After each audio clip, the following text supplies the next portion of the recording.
Club Radio. Club Radio. Check it out. Drop it.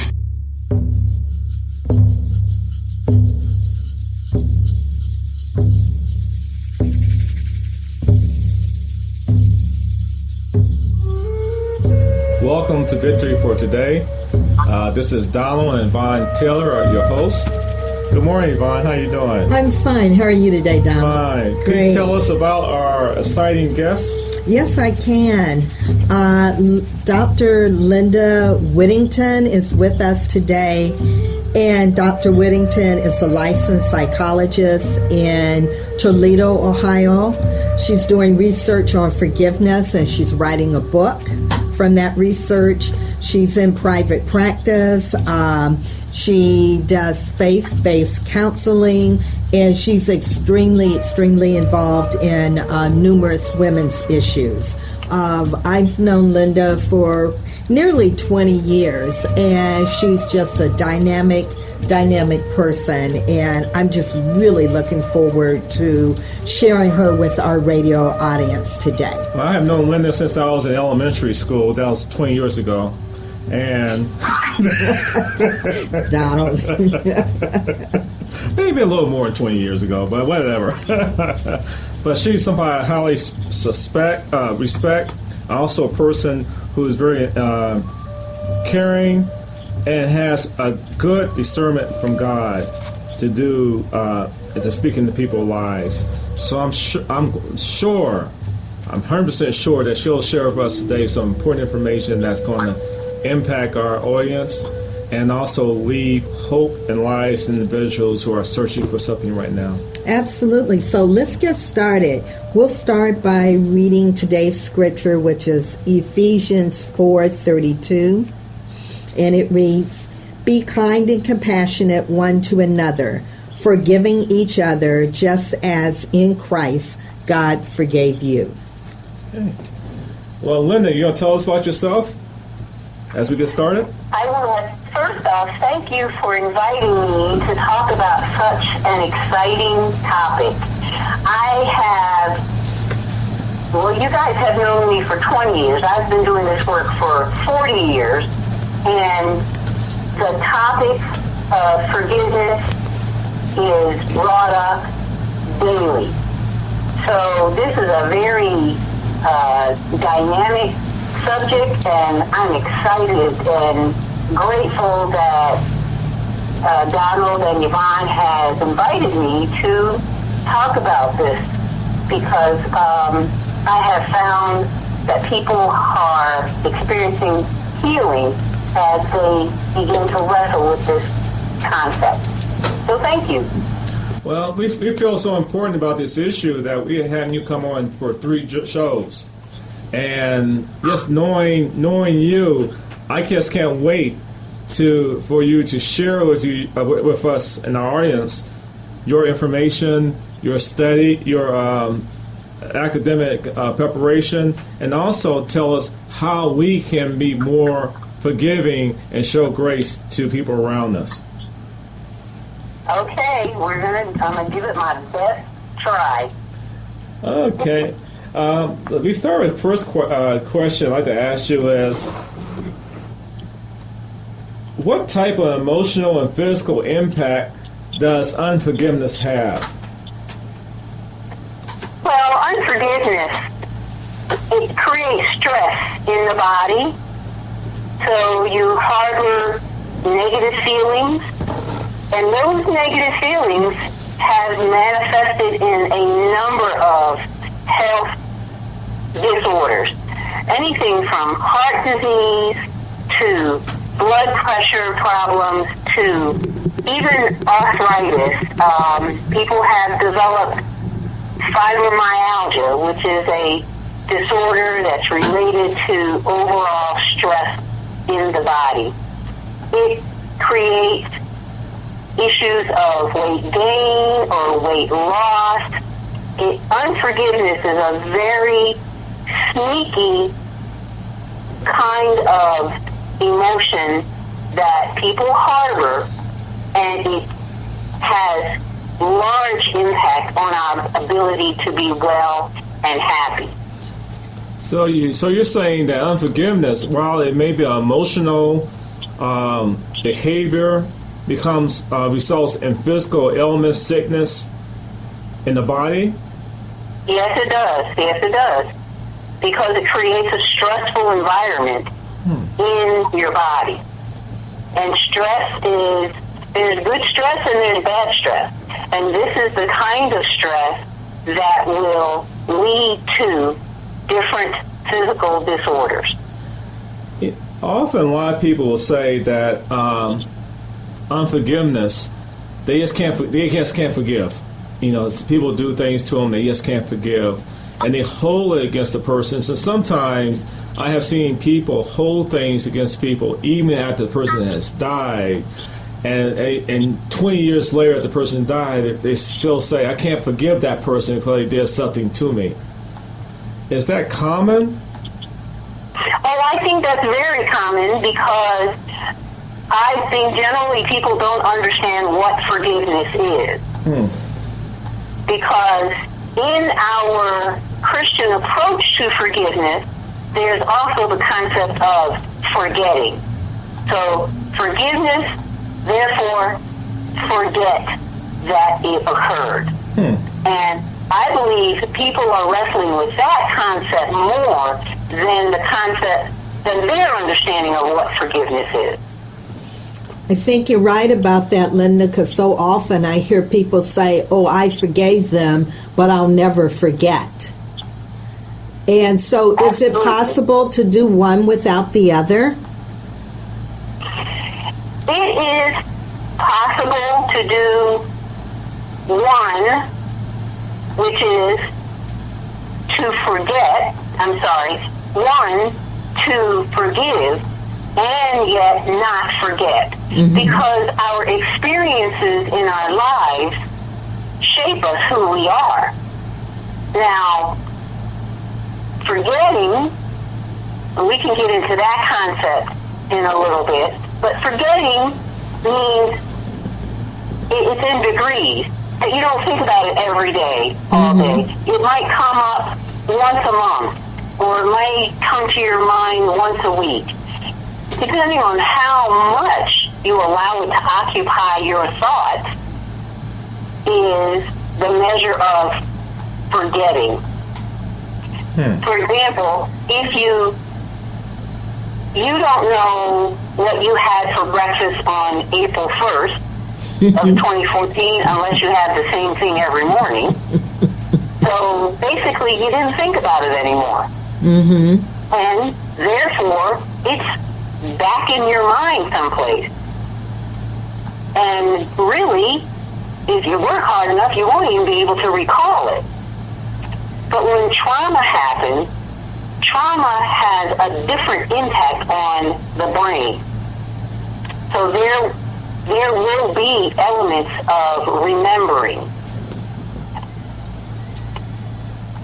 Interesting that you mentioned trauma, because a lot of times unforgiveness is related to trauma. Even though it's perceived trauma, it may not be as trauma as a sexual abuse or physical abuse, but it could be perceived by the person, by the victim, as being as severe. Is that right? Yes, it's the person's perception of their experience of the interaction. Yes, it could be traumatic for one person, but not traumatic for the next person. So it is. It's the individual's evaluation of that experience. Interesting. That means then if giving two different two people having the same type of trauma event, you'll have two different responses to forgiveness and unforgiveness. Is that right? Yes. Yes, it still remains to be understood what an individual thinks of when they think of forgiveness. Okay. How, as people of God, should we respond to unforgiveness in others?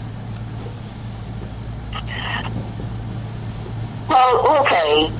God has set up a a method of engaging in relationships. And Jesus is the example of how we're to relate to one another. So we look at Jesus is like a point person.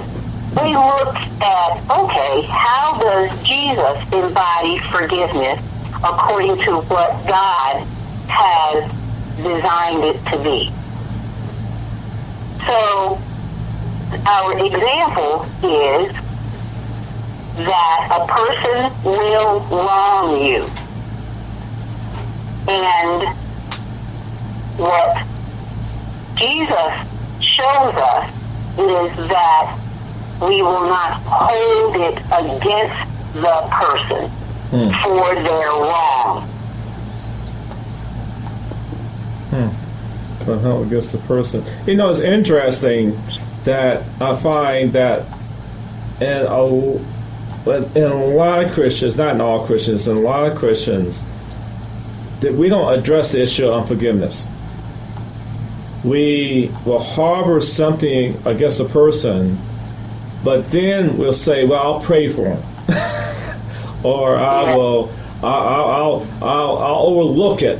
But in the back of their minds, it's still a sense of unforgiveness. Mm-hmm. I've been in churches where people are unforgiving because you sit in their pew, you know, and you made that terrible mistake, and all of a sudden they dislike a person because of that. Mm-hmm. Do you find that happens a lot in your practice, that we as Christians who have been forgiven by Christ tend not to be willing to forgive other people for slight infractions in our lives? Yes, I do. And it's because they have a incomplete concept of what forgiveness is.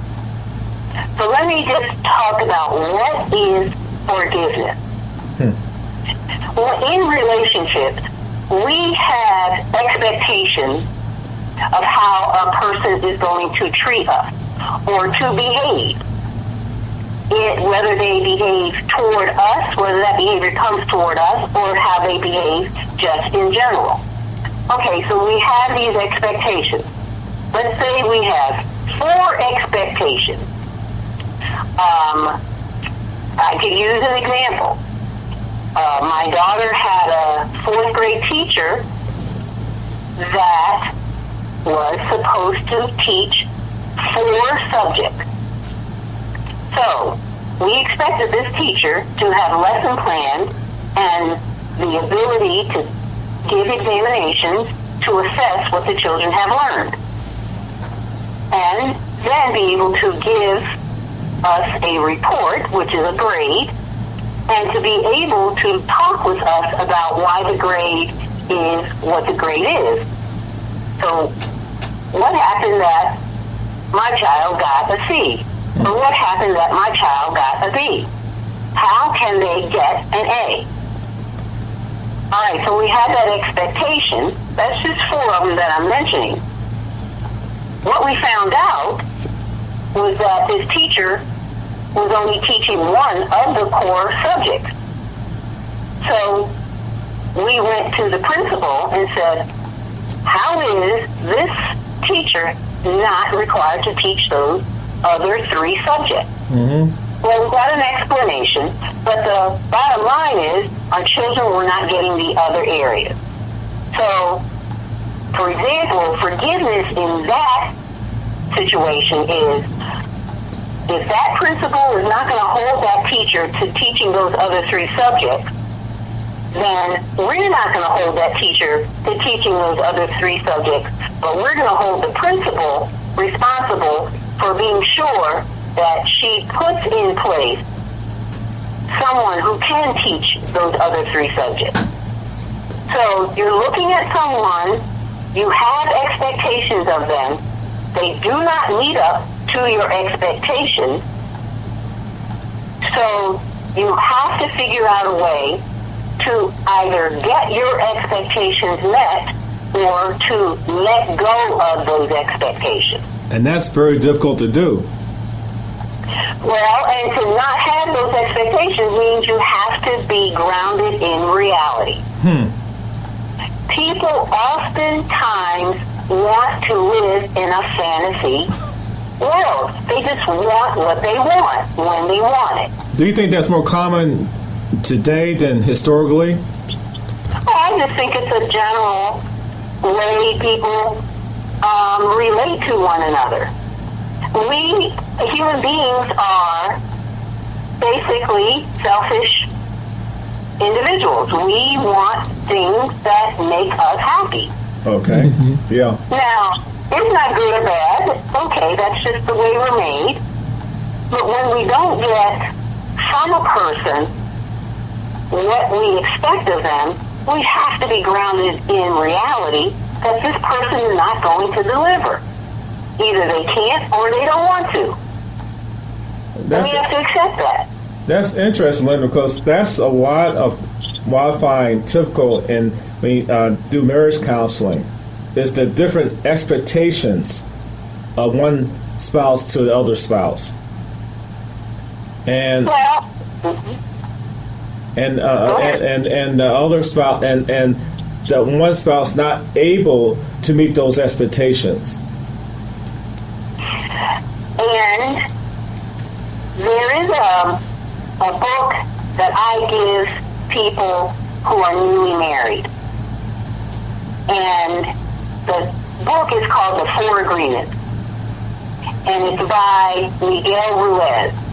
One of the points he makes in his book is to not take things personally.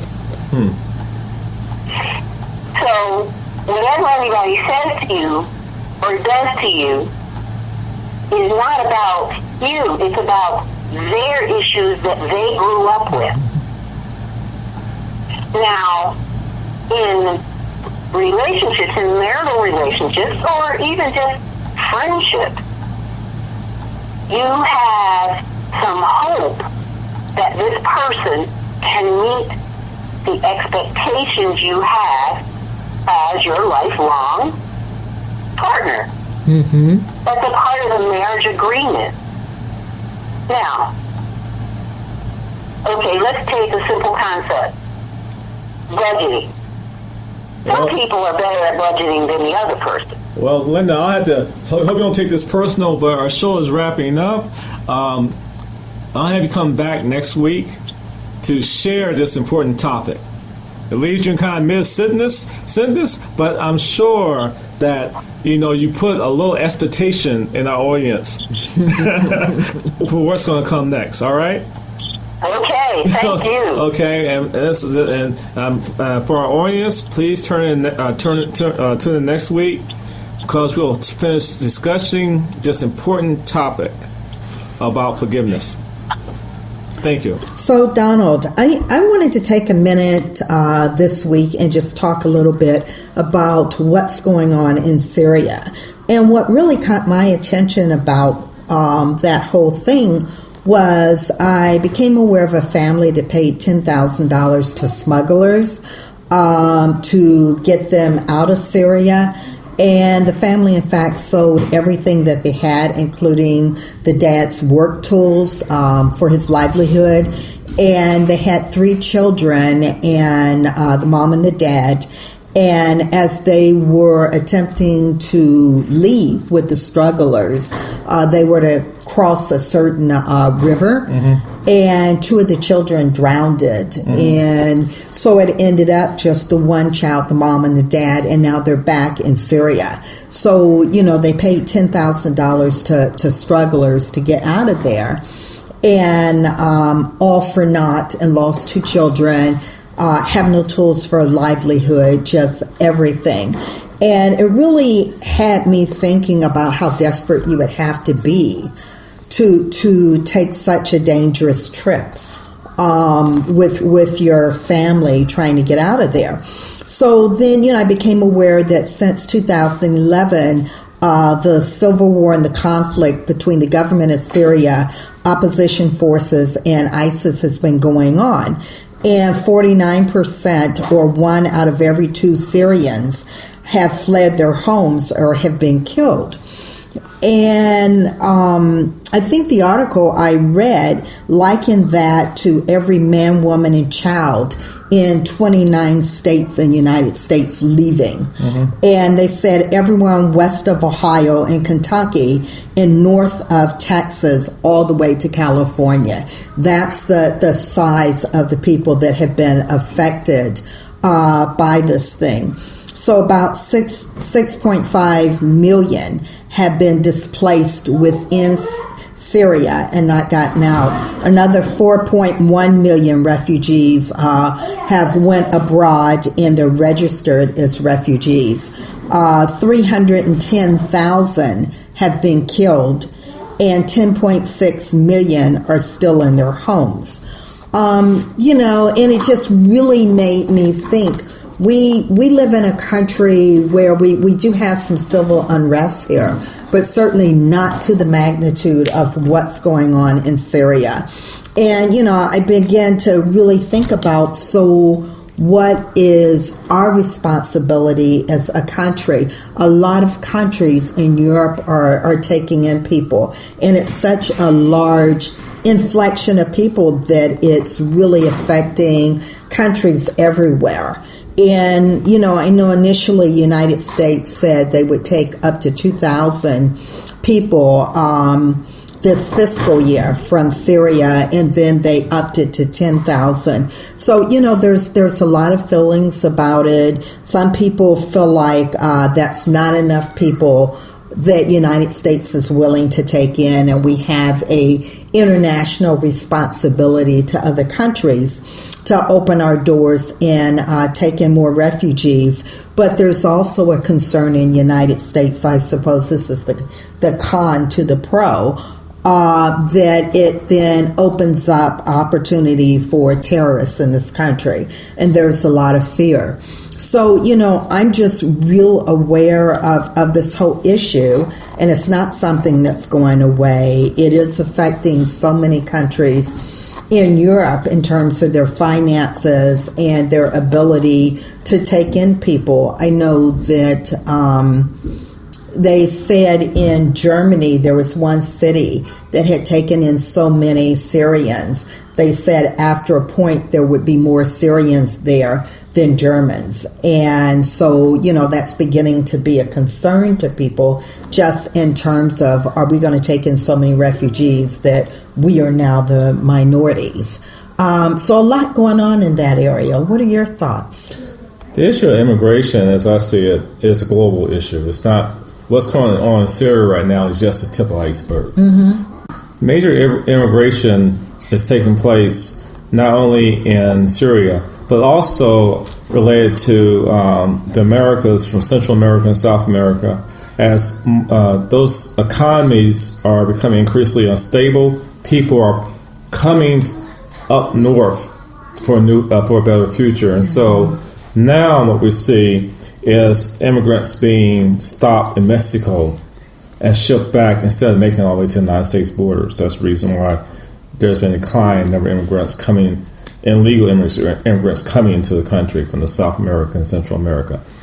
In addition, we see that because of instability in Africa, we're seeing major migration of Central and South Africa populations moving up north or to more stabilized countries, which resulting in the whole African continent becoming more and more unstable. And as a result, you also see the rise in Islamic extremism in Africa. So, Yvonne, what's going on in Syria, when put together, it shows a world in transition. And because we're kind of isolated from it, it's easy for the media to tell us, well, it's just happening in Syria, let's focus our attention. The reality is it's happening all across the globe. And we don't need partial remedies that just fit Syria. We need global strategies that's going to impact the shifting populations. Because once a population is unstable, the society becomes unstable. So Europe becomes unstable, Africa becomes unstable, Mexico and Central America becomes unstable, and amidst instability, the United States becomes the aim of all these indentured people to come to share the wealth, to find happiness, to find employability, just to live out the American dreams. Mm-hmm. You know, and I think it's hard for Americans to admit it, but ultimately it really is a global economy. Mm-hmm. And if all of those countries become unstable, truly I believe the U.S. will become unstable as well. I think one thing you stated very clearly is we no longer live in a national environment where we can say what happened in America influenced the world. Mm-hmm. Things has flipped. What's happening in the world influenced America. Indeed. And we're in the midst of transition on a worldwide basis, economic, social, political, that will have long-term ramifications for how we in America is perceived in the world. I absolutely agree with you, Don. Okay, that's good. That's good feedback, Yvonne. And I hope our audience will be able to take something from this and use it related to their life and see the movement of God. And as they pray not just for this country, but for all the refugees that's taking place throughout the world.